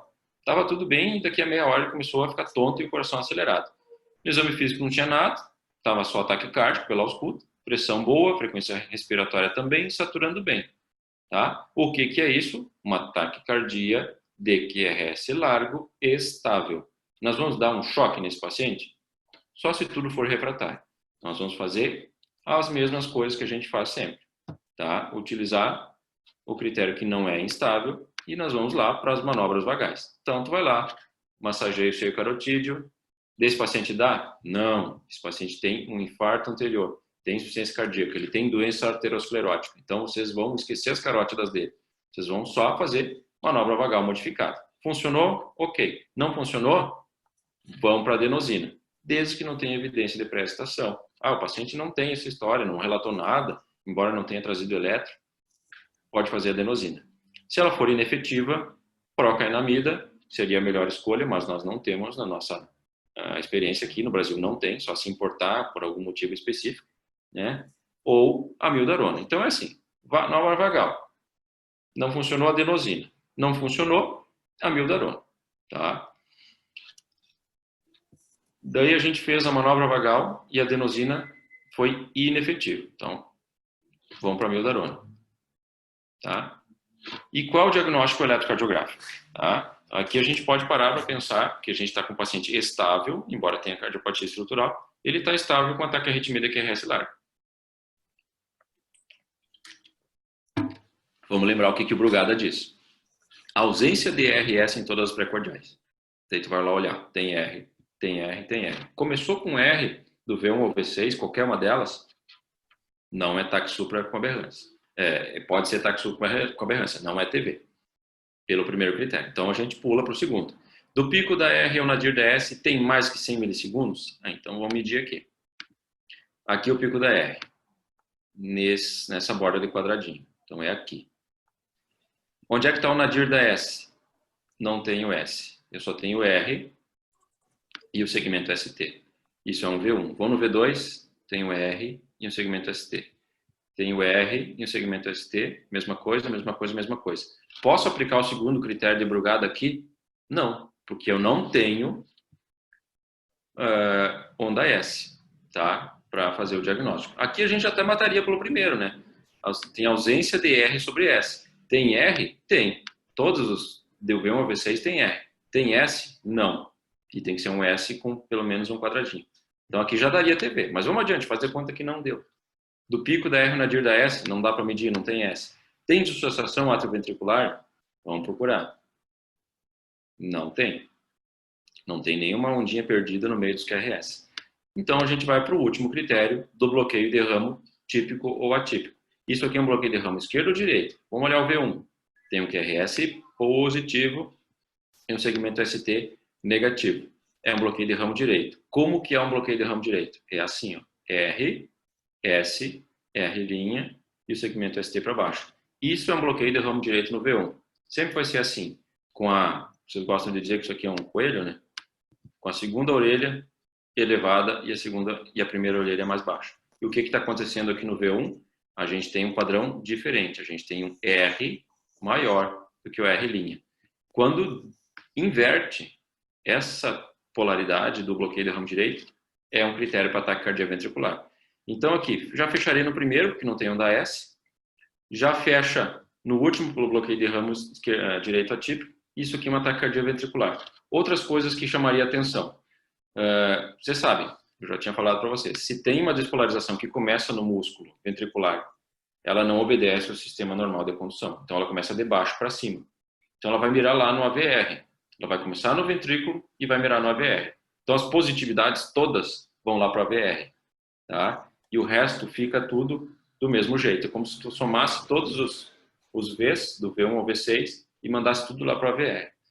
Então a gente não vai ter V1 pequeno e V6 grande, aquela progressão da onda R que costuma ter nas derivações pré-cordiais do elétron normal. A gente vai ter uma sensação de que é tudo a mesma coisa. A sensação de que o elétron está assim, ó. De que ele está todo para cima ou todo para baixo. E é isso que tem aqui no V1. No V1, o que parece ser? Parece que está um V assim. No V2 é a mesma coisa. No V3, V4, V5, V6. Então, todas as derivações pré-cordiais têm uma mesma polaridade. Tá? E esse também é um critério para ataque cardioventricular. Então, a gente tem uma TV que está estável. A gente vai fazer todo aquele tratamento, né? E se não adiantar, a gente vai tocar nesse paciente amiodarona. Adiante. Outro caso, tá? Paciente masculino, 64 anos, hipertenso, diabético, dislipidêmico, com histórico de cirurgia de revascularização do miocárdio há 6 anos. Paciente típico do hospital e do consultório cardiologista. Cardiopata isquêmico com fatores de risco. Tinha feito um último ecocardiograma com a fração de ejeção 24%, muito ruim, super baixa. Chegou no pronto-socorro trazido pelos familiares, desacordado, mas com pulso. Tá? Então o paciente estava com pulso taquicárdico e fraco e a pressão arterial não pôde ser medida. O paciente estava sudorético, pálido, muito ruim, tá? Desacordado, e vocês conseguiram pegar o pulso e estava rápido. Não é parada cardíaca, é uma taquicardia num paciente instável. Botou no monitor, apareceu isso aqui. Tá? O que a gente vai fazer? Obviamente, esse paciente a gente não vai nem sedar, porque ele já está desacordado, tá? E ele está muito instável. Nós vamos fazer cardioversão elétrica, tá? Conforme diz o protocolo. Cardioversão elétrica sincronizada. Se vocês não apertarem o botão SYNC, vocês não vão conseguir dar choque nesse paciente, tá? E o que é esse diagnóstico? Tá? Vocês estão diante de um paciente com uma taquicardia ventricular ou uma taquicardia supraventricular? Ah, eu vou chutar, professor. É uma prova, eu vou chutar. Vai acertar em 80% das vezes. Ah, mas o paciente tem cardiopatia isquêmica estrutural. Mais chance de acertar. Tudo leva a crer que seja taquicardia ventricular. Mas vamos usar os critérios. Tá? Vamos aplicar o Brugada? Vamos. Esse eletro aqui é maravilhoso. Tem um monte de coisa bonita aqui para a gente ver. Primeiro critério de Brugada. Ausência de RS em todas as precordiais. Já não bate. No V1 tem R, tá, não tem S. Então poderia ser. No V2 tem R, não tem S. Do V3 tem R e aqui tem uma onda S. Então o V3 aqui já mata o primeiro critério de Brugada. Vamos para o segundo. Do pico da R ao nadir da S. Então vamos medir aqui no V6. Aqui está o pico da R. E o nadir da S está aqui. Daqui até aqui. Quantos quadradinhos tem? Eu contei pelo menos uns 3. Então, de quando começa até lá embaixo, ele anda pelo menos uns 3 quadradinhos. 3 vezes 4, 12. 120 milissegundos. Então, pelo segundo critério de Brugada, o início dessa despolarização ventricular ele é mais lento, porque está passando de célula a célula, o estímulo surgiu dentro do miocárdio, taquicardia ventricular. Vamos aplicar o terceiro, vamos aplicar o critério de dissociação atrioventricular. Vamos ver se tem uma onda P. Isso aqui é tudo artefato tremido. Mas não tem uma onda que se perde aqui no meio. Não dá para ver dissociação AP. E o último, bloqueio de ramo. É um bloqueio de ramo típico ou um bloqueio de ramo atípico? Como é que é um bloqueio de ramo típico? RSR'. Aqui a gente tem uma torre praticamente só de R. E no V6 teria que ter uma onda R ampla com uma S empastada. Então isso aqui não lembra um bloqueio, embora positivo no V1, não lembra um bloqueio de ramo direito típico. Também fecha para taquicardia ventricular, tá? Outra coisa, mas aqui, ó, a gente, vamos ter um pouco de paciência com esse paciente. Ele estava na TV, mas daí saiu isso aqui. O que é isso aqui? Ele estava na taquicardia ventricular, daí deu uma pausada aqui, depois voltou o ritmo. O que é isso aqui que está acontecendo no meio da nossa taquicardia ventricular? Isso aqui é a marca registrada, uma delas, né, de uma taquicardia ventricular. Que é o quê? Taquicardia ventricular, um QRS largo, né? Todo mundo compreende. Daí no meio do caminho vem um QRS mais estreito. Olha aqui, ó. Encurtou o QRS e tem uma onda P na frente. P, QRS. Quem que estava comandando o ritmo aqui? Os ventrículos. No meio do caminho, quem é que começou a comandar o ritmo? O nó sinusal, que veio uma onda P. O que o nó sinusal fez? Ele capturou o nosso ritmo, tá? Mesmo que seja por 2 batimentos. Aqui também, e depois se perdeu. Então, é um batimento de captura. Mas antes disso, teve um QRS que é mais estreito que o da taquicardia, mas é mais largo do que o nó sinusal. Então, parece que misturou a largura do sinusal com a largura da TV. Parece que fundiu um com o outro. Como é que é o nome desse batimento? Batimento de fusão. Tá? Fusão e captura, patognomônico de taquicardia ventricular. E olha aqui também, ó, no D3, a gente vem com a onda S descendente e aqui tem um note, tem uma quebrada aqui. Isso aqui se chama sinal de Josephson e é sinônimo de taquicardia ventricular também.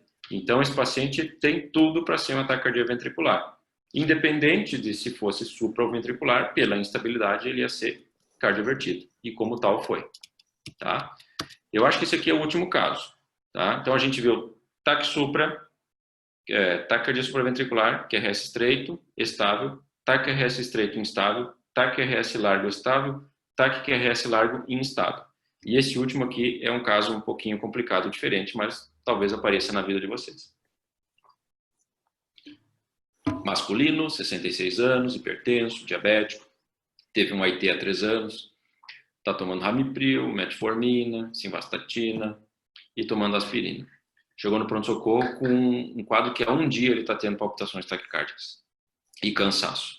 Tá? Foi caminhando no hospital conversar com vocês. Daí hoje ele levantou para ir ao banheiro e teve uma síncope. Caiu, acordou sozinho, tudo, depois relatou para os familiares e foi para o hospital. Chegou com a pressão boa, saturando bem, frequência respiratória bem, no exame físico um ritmo irregular, porque está irregular no eletro, e taquicárdio, sem nenhuma outra particularidade. Daí a gente olha esse eletro aqui, o que a gente tem? Uma taquicardia de QRS largo. E o paciente está estável. Então, vamos aplicar o nosso protocolo de ataque cardíaco QRS largo, estável, já cortei até a cardioversão. Vamos fazer manobra vagal e massagem seio carotídeo? Sim. Vocês fizeram e no máximo deu uma diminuidinha da frequência cardíaca, né? Então, não adiantou. Então, vão ter que fazer droga, né? Para tirar o paciente. Ele teve sintoma, tá ruim, tá tendo essa ataque arritmia. Ele não está instável, nós não vamos cardioverter. Como ele está estável, vamos usar drogas, já que as nossas medidas não farmacológicas não funcionaram. Daí a gente vai usar o quê? A adenosina. Daí vocês vão fazer a adenosina e o paciente vai direto para a funerária. Porque ele tem isso aqui no eletro, que já já a gente vai ver. Utilizem a adenosina no ataque cardíaco QRS largo, desde que não tenha evidência de pré-excitação no eletrocardiograma. E é isso que está acontecendo aqui. Olhem só, é um ataque cardíaco QRS largo, que lembra o quê? Um bloqueio de ramo esquerdo, né? Negativo no V1 e positivo no V6, tá? O que tem de diferente aqui? Quando a gente tem um ataque cardíaco com bloqueio, com uma aberrância de condução, ela pode ser irregular, como esse é, só que o nosso QRS ele vai ser de uma largura e deu. Ou ele é largo ou ele é estreito. Mas olha o que está acontecendo. Vamos pegar um batimento aqui. Aqui a gente tem um QRS dessa largura. É largo? Sim. Tem uns 3 quadradinhos? Tem. Depois a gente tem um QRS que parece que ele aparenta ser mais largo. Ele vai alargando e vai espichando, ele parece que está fazendo um efeito sanfona. Olha só aqui. Olhem, no olho, nem precisa medir. Tem um QRS que é largo e esse aqui parece ser mais estreito. Esse aqui parece ser mais estreito e esse precedente parece ser mais largo. Então está variando a largura do QRS. O nosso bloqueio de ramo está diminuindo, aumentando a intensidade? Não, isso não acontece. O que acontece aqui? A gente tem um ritmo irregular. Tem onda P? Não. Nem dissociação AV não dá para ver. A gente tem um ritmo irregular, irregularmente irregular. Isso aqui nos lembra o quê? Uma fibrilação atrial. Só que o nosso QRS, o que está acontecendo? Ele está largo, só que está variando a largura. Por quê? Porque nós temos aqui uma despolarização ventricular que se faz não pelo sistema normal de condução e também não se faz diretamente no músculo. Se ele se faz pelo sistema de condução com bloqueio de ramo, é aquele bloqueio de ramo. Se ele se faz músculo, célula a célula, é um bloqueio de ramo e é aquele. Só que aqui está sendo um misto do nódo AV com um feixe acessório. Esse paciente tem uma síndrome de Wolff-Parkinson-White. Ele tem uma pré-excitação ventricular, não sabia, e fez uma fibrilação atrial que acelerou os átrios e toda essa rajada dos átrios está passando um pouco pelo nódo AV, um pouco pelo feixe acessório. Quanto mais pelo nódo AV, mais especializado o sistema de condução. Então o QRS tende a ser um pouco mais estreito. Quanto mais pelo feixe acessório, ele vai passar pelo feixe e vai atingir o músculo diretamente na célula. Por isso que ele vai se comportar como se fosse um ataque cardíaco ventricular. E ora ele passa um pouco pelo nódo, ora ele passa um pouco pelo feixe, e o nosso QRS vai alargando e desalargando. Tá? Quando vocês virem, botem bem o olho nesse eletro, porque ele sempre vai ser assim. Fibrilação atrial com pré-excitação ventricular. É isso aqui. Botem no Google, botem no livro, revisem em qualquer lugar. É sempre assim. Sempre assim, esse é o eletro, ele vai ser sempre assim. É impressionante. Qualquer eletro ele tem esse formato. Ele é irregular, com os QRS bizarros, e hora ele está estreito, hora ele está largo, está estreito, está largo. Por que a gente não faz adenosina? Né? Está proibida a adenosina ali, conforme a gente viu no slide, né? Se não tem evidência de pré-excitação. Porque nós temos um átrio muito rápido, um nódo AV, que está ali, e um feixe acessório. O que a adenosina faz? Bloqueia o nódo AV por 7 segundos. Então, em 7 segundos, o nódo AV vai ficar bloqueado e o feixe acessório ele vai ficar aberto. A gente sabe que em quem tem pré-excitação ventricular, quem tem síndrome de Wolff-Parkinson-White, o nódo AV funciona como se fosse uma porta de banco giratória. Você tem uma certa lentificação para cruzar por ali. E o feixe acessório, ele funciona como uma porta aberta. Então, assim, ó, tá descendo o estímulo do átrio. Um pouco vai passar pelo nódo AV e o resto vai passar pelo feixe, que é mais fácil. Se bloqueia o nódo AV, vai descer tudo pelo feixe acessório. E quanto que despolariza um átrio numa fibrilação atrial? 300 para cima, 400, 500, de 300 a 600 por minuto. Imagina tudo isso chegando no ventrículo, vai acelerar muito o ventrículo, nós vamos ter uma fibrilação ventricular. E daí o paciente faz adenosina e a sensação de morte iminente vira a sensação de morte permanente. Tá? Então, não façam adenosina numa fibrilação atrial com pré-estação ventricular, tá? Então, a gente tem essa nossa programação de drogas. Tem evidência de pré-estação, então não pode fazer adenosina. Vocês vão ter que fazer ibutilida, procainamida, flecainida ou propafenona. Daí tu pede para a enfermeira, tem ibutilida? Não. Tem procainamida? Não. Tem flecainida? Não. Tem propafenona? Tem. Tá? Propafenona a gente tem e utiliza a dose de 600 mg. São 2 comprimidinhos de 300 mg. Tá? Mas eu vou fazer a mildarona. Eu nunca vi essa droga, vou fazer a mildarona. TAC QRS largo, está aqui o que a diretriz diz. Vermelho, nível de indicação 3. A mildarona EV não é recomendada para fibrilação atrial com pré-estação ventricular. Então, se vocês verem isso aqui, vocês vão ter como única opção a propafenona, disponível no nosso mercado. O que todo mundo faz? Cardiovert, mesmo estando estável. Aqui vocês vão reverter e a nossa fibrilação atrial vai virar ritmo sinusal e o paciente pode continuar com a pré-estação ventricular sem taquicardia, tá? Esse é um caso que vai aparecer uma hora ou outra aí na vida de vocês, caso difícil. Se tiver instável, vocês vão cardioverter. Se tiver estável, vocês vão ter tempo de analisar o eletro. Nem que seja para pegar e mandar um WhatsApp para qualquer cardiologista, tá? Que vocês tenham contato, tá? Então, gente, eu acho que é isso, tá? Não sei se me alonguei muito, não contei muito o tempo, mas eu tentei separar entre o que é estável e instável e tentar reconhecer o tipo de arritmia se vocês estão diante de um ataque de arritmia estável, tá? Acho que falei demais, eu quero que vocês falem um pouquinho agora. A gente quer agradecer, doutor, pela aula, excelente didática. Ficou muito claro diversos conceitos que muitos acho que estavam em dúvida. Algumas perguntas foram feitas agora no chat e nos teus últimos 5 minutos parece que explicou tudo que o pessoal pediu. Se o pessoal quiser perguntar mais alguma coisa, agora o pessoal está perguntando, estão só elogiando a aula aqui no chat. Eu prefiro pergunte ao vivo. Se alguém quiser perguntar, a gente libera o microfone. Bate-papo, vou abrir aqui. Vamos ver. Ver se eu encontro as perguntas aqui e posso responder alguma coisa.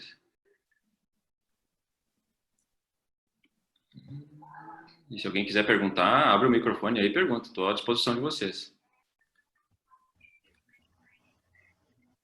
Qual o momento certo de dar o choque de cardioversão? No momento que sincronizar, né, o aparelho e ele já estiver carregado, vocês liberam o choque. Afinal, pode passar a referência do artigo desses algoritmos? Sim, posso passar, tem tudo. Tá? Mas os algoritmos de tratamento são todos do Guideline de 2019 da Sociedade Europeia de Cardiologia. Essa aula fica gravada para um outro possível acesso? Se alguém gravou, está disponível. Eu acho que eu não botei para gravar. Tá gravando aqui. Depois a gente disponibiliza daí. Tem uma pergunta que o Vitor me mandou da Mônica Mânica. Posso falar aqui? Claro. Por gentileza, poderia explicar melhor o mecanismo de não se poder usar adenosina em pacientes com padrão de pré-estação ventricular? Mas eu acho que tu já respondeu, professor. Mas posso explicar de novo. Vocês têm o átrio. Ela respondeu aqui que já tinha agradecido que tinha sido. Entendeu? Ah, tá. Agora veio no nosso privado aqui que ela já agradeceu. Parabéns. Cadê as perguntas? A presença de onda delta naquele eletro, vamos voltar ali. Quando a gente tem uma despolarização ventricular por um feixe acessório, digamos que a gente tem um bloqueio de ramo, tá? O QRS vai ser largo, tá? Assim, por exemplo. Quando a gente tem uma pré-estação ventricular em cima de um bloqueio de ramo, a gente vai ter um início mais lento. Porque o que acontece? Aqui está a junção atrioventricular, tá? Aqui estão os ventrículos e aqui em cima os átrios, tá? E aqui o nódo atrioventricular. Tem o nódo AV e tem um feixe acessório. Então, despolarizou o átrio, qualquer arritmia ou ritmo sinusal, nesse caso fibrilação atrial, e essa onda vai descer aqui pelo nódo AV e vai descer pelo feixe acessório. O nódo AV dá um atraso de condução, o feixe acessório é aberto. Então, o que vai começar a ser despolarizado nesse ventrículo? A região do feixe acessório.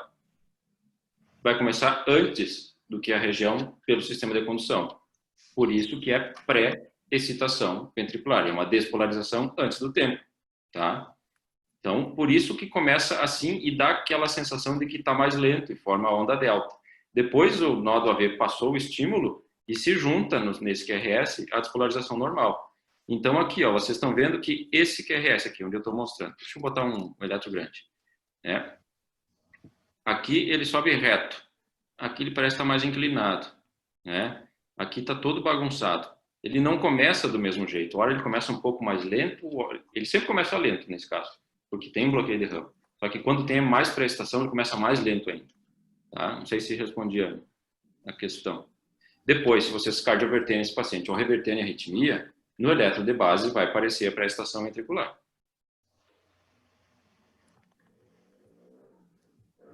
Mais perguntas? Surgiu uma ali agora no chat do Vitor. Qual o mecanismo de uma manobra vagal pode reverter um ataque cardíaco de QRS largo? Desde que não seja um ataque cardíaco ventricular, né? Quando a gente tem um ataque de arritmia supraventricular com QRS largo, a gente tem um estímulo que começa no átrio, desce pelo sistema de condução e o sistema de condução está com problema, ele está mais lento, tá? E se esse sistema de ataque de arritmia ele for por reentrada atrioventricular, ele vai descer pelo nó do AV, vai subir por um feixe ou pela via lenta e vai ficar circulando. Esse tempo de circulação desse estímulo, ele tem que ter uma certa velocidade para dar tempo de descer pelo nódo e subir por um feixe que já esteja aberto. Digamos que seja uma taquicardia por reentrada nodal, que é o que é mais comum de acontecer a saída pela manobra vagal. Vocês têm um nó do AV e tem uma via lenta, que é dentro do nó do AV, como se fosse um feixe acessório, só que é dentro do nó do AV. Desceu o estímulo pelo nó do AV. Ele bateu no nó do AV, o nó do AV está fechado. Ele vai descer pela via lenta. Desceu pela via lenta, vai descer mais devagar. Vai chegar embaixo no ventrículo, vai despolarizar o ventrículo, só que ele vai encostar no nó do AV e o nó do AV já abriu. Ele vai subir pelo nó do AV. Vai despolarizar átrio, descer pela via lenta e subir. Então tem que ter todo esse mecanismo. Se vocês fazem uma manobra vagal, vocês estão alterando o tônus simpático, parasimpático, de uma maneira importante. Então as propriedades de condução pelo nó do AV vão ser diminuídas. Então vocês vão diminuir a condução pelo nó do AV. E esse mecanismo que ele precisa do feixe e do nó do AV, vai ter uma parte do mecanismo que vai estar ruim. Então vocês vão quebrar a arritmia. A adenosina fecha o nó do AV. Beta-bloqueador diminui a condutibilidade pelo nó do AV. Verapamil, diltiazem, amiodarona, diabo. Tudo diminui a condutibilidade pelo nó do AV. Só que a manobra vagal vai diminuir o tônus simpático e também vai diminuir a condutibilidade pelo nó do AV. Quando vocês tomam um susto, o sistema simpático fica a milhão. O que vai acontecer? Vai aumentar o ritmo do nó sinusal e o nó do AV vai ficar mais condutível para poder descer esse estímulo. Tá? Então, a manobra vagal diminui as propriedades eletrofisiológicas de condução por uma das regiões que está tendo o ataque à arritmia. Tá? Na indisponibilidade de etomidato e presença de hipotensão, como corrigir a hipotensão? Na vigência do uso de midazolam com fentanil pode ser feita adrenalina? Não, adrenalina e epinefrina a gente faz em parada cardíaca. Tá? Talvez seja necessário fazer um pouco de volume, talvez seja necessário fazer um vasopressor para a gente poder controlar a pressão arterial do paciente. Tá? Vai ter vezes que vocês vão estar no plantão e só tem midifenta, né? E o paciente está instável. Se ele está acordado, vocês não vão fazer, mesmo instável, acordado, vocês não vão fazer cardioversão sem sedar o paciente. Eu já vi isso e é ruim. Eu não queria estar na pele do paciente e tomar um choque acordado. Tá? Então, assim, façam. Se tem que fazer, façam. Mas deem preferência para uma droga de que seja menos hipotensora. Tá? A vida real é um pouquinho diferente do que diz nos livros. Tá? Mas a maioria das coisas que eu falei aqui, vocês têm condição de fazer perfeitamente na prática. Tá? O que mais? O pessoal está acanhado, fiz pouca pergunta aqui.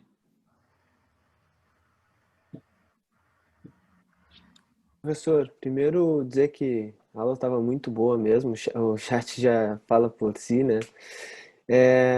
Eu fiquei com uma dúvida pontual no penúltimo caso, se haveria dissociação atrioventricular.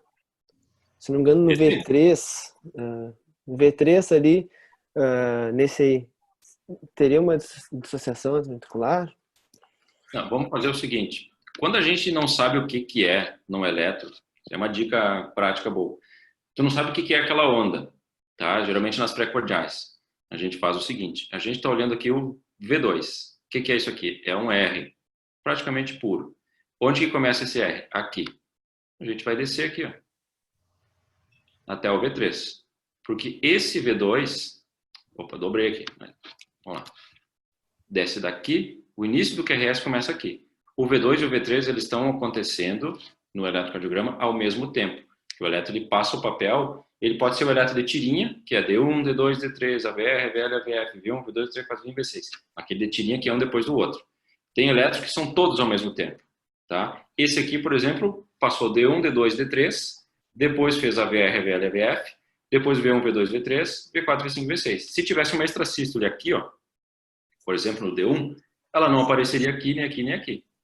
Mas apareceria aqui e aqui. Tá? Então, a sequência é aqui, 1, 2, 3. Começa aqui e o V3 começa aqui. Isso aqui, ó, é um pedaço do QRS, que se repete aqui, que se repete aqui, que se repete aqui. Tá? É uma fragmentação do QRS. Quando a gente tem uma cardiopatia estrutural bem importante, o nosso ventrículo está muito doente e as propriedades de condução, tanto pelo ramo esquerdo, ramo direito e célula a célula, elas ficam bem prejudicadas. Isso faz com que o nosso QRS ele fique mais largo e mais fragmentado. Tá? Vocês vão ver pacientes com cardiopatias estruturais muito graves, eles ficam com o QRS bem alargado e bem quebrado, assim, cheio de fragmentos. Tá? Então, essa aqui é uma ondinha E, e aqui é a onda S. Aqui termina, o QRS termina aqui. Depois sobe de novo, e aqui é o segmento ST. Tá? Então, não tem dissociação intraventricular aqui. Não vi, pelo menos. Eu questionei porque em algum momento parece ter algum entalhe ali no ST. Vamos ver. Aqui é RS, depois no aqui ST. vai ter onda T, aqui também. Aqui tem uma quebradinha. Talvez fosse aqui. Vamos ver. O Bruno tá com o olho bom, eu acho. Aqui tu acha que é uma dissociação AB, Bruno, né? Isso. Perguntei Que se é também se repetiria aqui. Uhum. Vamos fazer o seguinte, vamos E ver se isso V2 também. Vamos ver. Tem uma perninha aqui na descida? Tem, né? Vamos ver aqui. Tem. Que não tem aqui e aqui. Uhum. E qual a frequência que isso está acontecendo? Daqui até aqui. 300, 150, 100, 75, 60 mais ou menos. Seria uma frequência de um nó sinusal funcionante normal.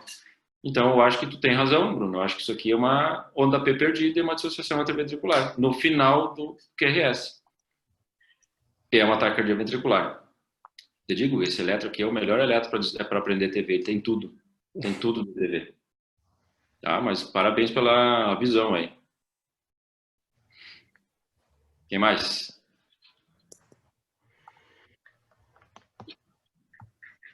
Lívia, pergunta tu que gosta de eletro. Ou não precisa perguntar? Não, já respondeu todas, eu acho, professor, sem dúvidas agora. Eu acho que a aula foi muito boa, acho que todo mundo gostou. Até tô recebendo no grupo da Liga aqui da UFN, todo mundo gostou. Como sempre, né, professor? O senhor é um mestre lá da UFN de cardiologia pra gente. Perguntem que eu tô com saudade de dar aula, não aguento ficar em casa, quarentenado. Não seja por isso, professor, a gente te chama para mais aulas aí. Fica tranquilo. É só as crianças estarem dormindo que eu posso dar aula em casa.